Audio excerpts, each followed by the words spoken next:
So, hierdie is my eerste regte werk. Jy het die job. Oh, wow, okay, dis great. Bologna. Jy moet nie oop wees nie. Bologna sal smelt, hè? En my tyd hier sover. Ek werk met Magic. Ons dans. Ons dans. Flip is die bestuurder. Maar die rassie van Bologna.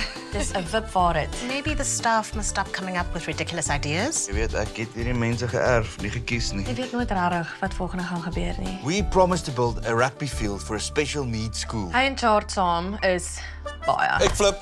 Soms wonder ek hoe Flip nog die Ek werk. het twee stelle baie verskillende standaarde. Een vir mans, een vir vrouens. Maar ek meen die personeel respekteer ons. Ek het my idees. Jy het nie 'n idee nie, man. Kyle is in finansies. You're dying to ask me if I wear the cycling shorts.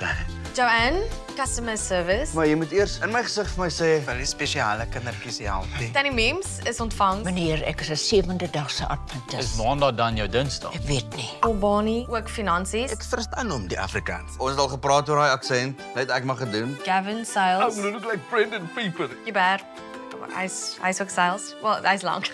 So ons moet die bully beef gee. Daai skreeu snaaks, maar jy ondermyn my. En Chart hou die Bologna uit. Flippie, ek sal saam jou oorlog toe gaan, maar nie op 'n Saterdag.